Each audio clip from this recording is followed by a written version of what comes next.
Thanks to Yeti for sponsoring this video. Let's talk about how you organize the gear you carry daily on your trip. It matters more than you realize. If you just toss everything in willy-nilly, it might be hard to find, whereas if you pack it all away in a pocket, it might not be as easy to grab quickly. That's why we put so much thought into packing the perfect EDC bag. In this video, we'll cover how to choose your bag, what to bring, and where to put it. But wait, you might be wondering, just what is an EDC bag anyway? As you might have guessed from the abbreviation, it's an everyday carry bag you use while commuting or traveling. Sometimes they're even the same bag. The type you want will depend on what you're using it for. No matter what, you'll want a comfortable harness system that's not too large or heavy. However, deciding whether you're more of a biker or only plan to get around by car matters because you'll prioritize different features. Outdoor adventurers who like to bike or hike will care more about choosing a bag with extra water-resistant materials and a breathable harness system.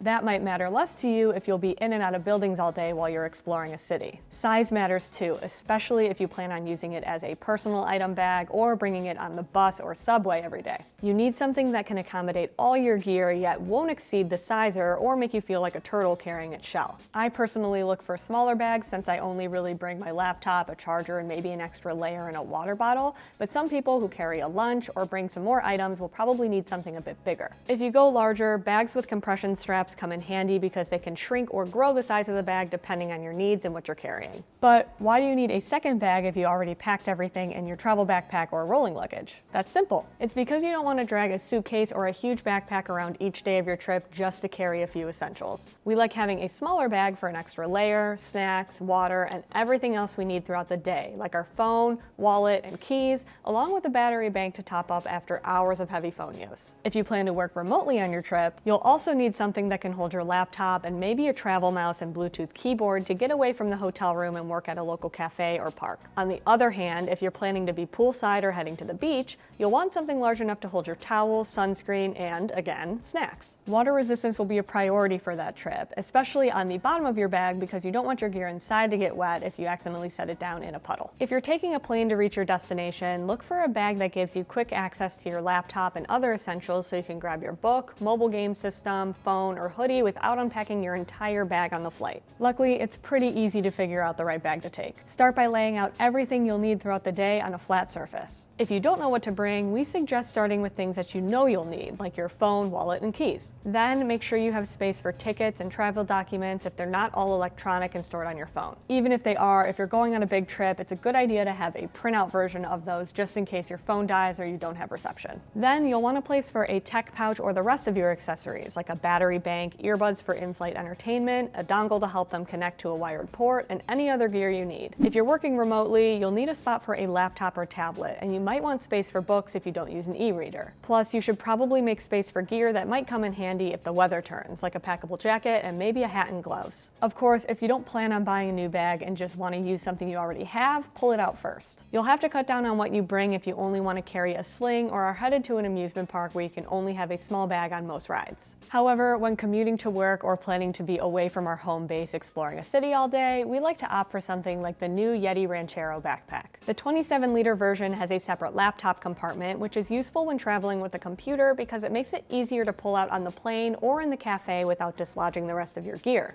Another priority is an exterior pocket to hold a Yeti Rambler water bottle, an essential for our adventures with its ultra-durable 18/8 stainless steel construction and double-wall vacuum insulation that keeps our drinks hot or cold no matter how long we're exploring. There's also a quick access pocket for the essentials like your phone, wallet, and keys. It's even better when there's a key leash inside because then you don't have to scrounge around a large dump pocket to get them. Bags like the Yeti Ranchero backpack are easy to load with everything you need for the day because the super wide opening allows you to neatly arrange all your gear inside. The Y-zip allows you to open just the top to grab your toiletry bag before you go through TSA, open the bottom of the bag to reach your packable jacket when it gets cold, or quickly open all three to unpack. You never know where the day will take you, so we like water-resistant materials that are easy to clean, like Yeti's tough skin nylon to haul your gym gear or picnic supplies. If you don't have a ton of pouches and kits to organize your gear, it's nice to choose a bag with internal organization so you don't have just one big, large, empty space. Then you can tuck some things away, like glasses or cables, so they don't get buried underneath your sweatshirt and snacks. If you're traveling with a family or group, having the space to carry everyone's gear is nice. Then you can take turns carrying the load.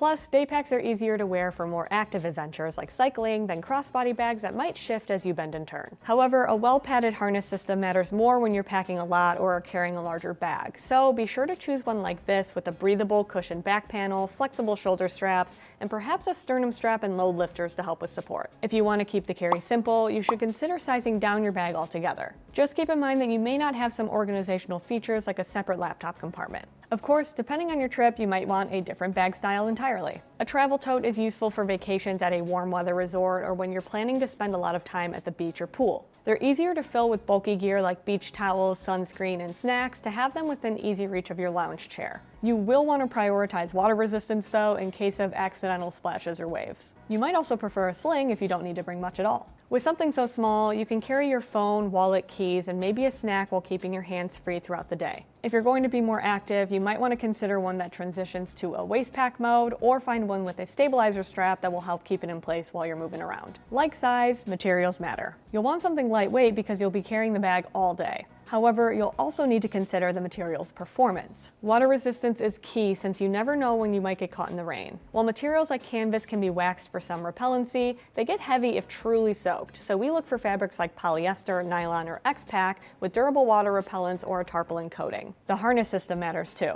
You don't want a sore or sweaty back on the first day of your trip because you chose the wrong bag. If you're traveling with roller luggage, you might also like your bag to have a luggage pass-through so you can take a break from carrying it through the airport or to and from your accommodations. Then there's accessibility. We like bags with quick access compartments and 2 zipper pulls on the main compartment, which allows you to get inside from anywhere instead of struggling to reach an item on the other side of the opening if you only have a one-sided zipper. If water resistance is a priority for you, you'll also want to look for zippers that are reverse coil with a water-resistant coating like AquaGuard from YKK. Or go completely waterproof, though they're harder to open and we find them overkill for most situations. Now it's time to get organized. There are a few ways you can do this, and we usually choose a combination of all 3. You can sort your gear by context, putting things together that you'll use at the same time. For example, if you're going to be working or spending time on your laptop, you'll want all of your tech supplies together and in close proximity to your computer if you can. That stuff can be in a different spot from the gear that you'll need to grab while you're traveling, like your tickets, identification, and maybe a snack or 2.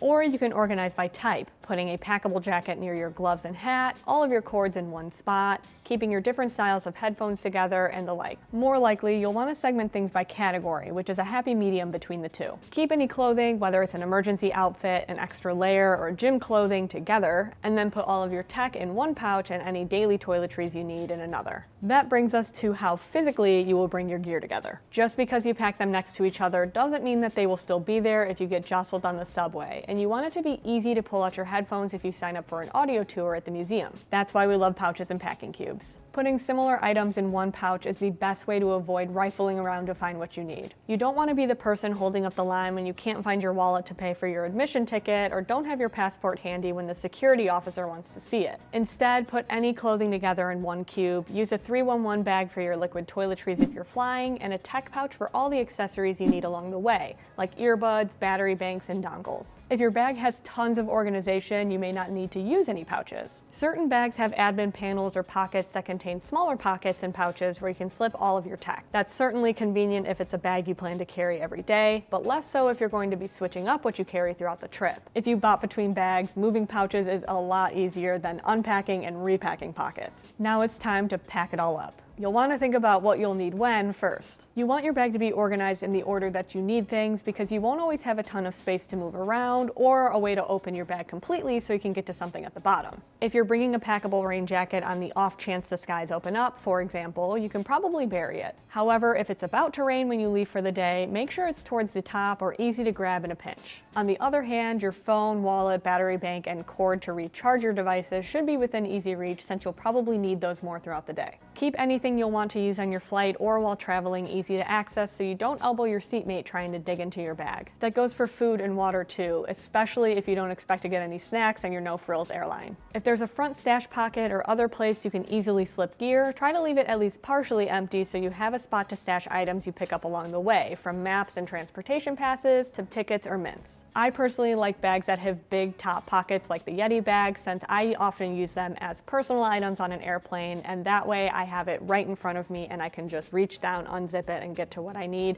without needing to fully pull it out from under the seat. You can keep things comfortable by trying to pack heavier items towards the center of your back and making sure nothing's poking you through the back panel too. Sometimes that means putting your extra layer against the back wall of your backpack instead of at the bottom so that it can help blunt that bulky gear, but if you have decent back padding, it might not matter much. You heard it nearly every week growing up, but your parents and coaches were right. Practice does make perfect, so be sure to practice your trip before jetting out on your flight. We like to use our packed everyday travel day pack daily the week before we leave. That way we can figure out if we need to move something to a more convenient spot or if we forgot something like an umbrella or gum. Carrying it on a lunchtime walk or when strolling after work with your dog will help you determine if it's comfortable or if some straps need to be adjusted. Even the most supportive packs might get uncomfortable if you don't have the load lifters engaged or if your sternum strap is too high. Practice taking it on and off quickly too, especially if there are a lot of straps to disengage, so you don't struggle on your trip when you hit the subway door, x-ray scanners at the museum, or it's your turn for the amusement park ride. Then when you're on your trip, make note of anything you wish you had or you never even touched and adjust your packing list for next time.